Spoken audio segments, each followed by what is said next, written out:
What if I told you that part of America's early wealth came not from industry or innovation, but from opium?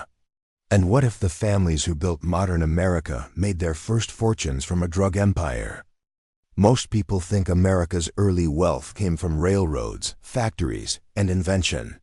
But a hidden financial engine powered the rise of the first American fortunes, an engine fueled not by steel or oil, but by opium. Long before Wall Street became the center of global finance, American merchants quietly tapped into one of the most profitable trades in human history. In the early 1800s, China held treasures the West craved: tea, silk, porcelain. But China demanded silver in exchange, and the United States didn't have enough. American traders needed a new form of currency, one China never asked for, but one that could enter its borders easily: opium. American ships purchased opium from Turkey and India at low prices and smuggled it into Chinese ports where addiction was exploding. The profit margins were staggering, sometimes exceeding 1,000%. Within a decade, the trade created fast-growing fortunes that changed American society. Some of America's most respected families' names, still honored today, were deeply tied to the opium economy. The Forbes family, the Delanos, and connections even reaching the Roosevelts. Their early capital, partly made through opium, later funded newspapers, railroads, banks, and industries that shaped the nation. Before Wall Street was a symbol of power, it was a cluster of merchant houses trying to survive. Opium profits became early liquidity, the fuel that allowed trading companies to expand operations, invest in ships, hire brokers, and eventually transform into powerful financial institutions.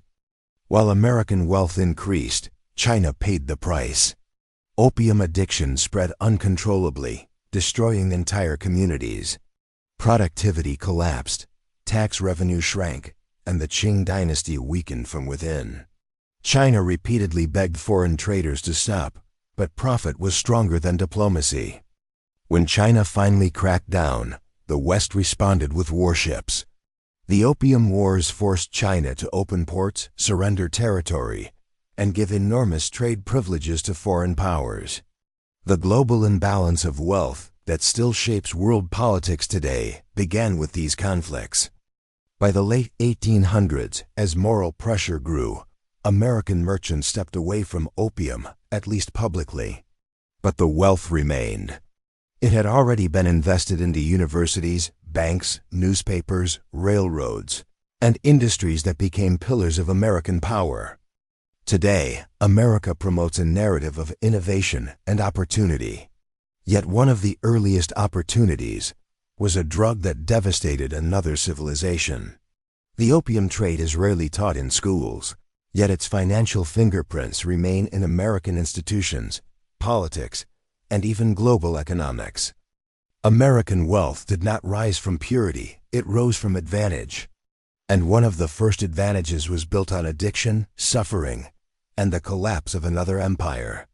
To understand modern power, we must see the shadows that helped create it.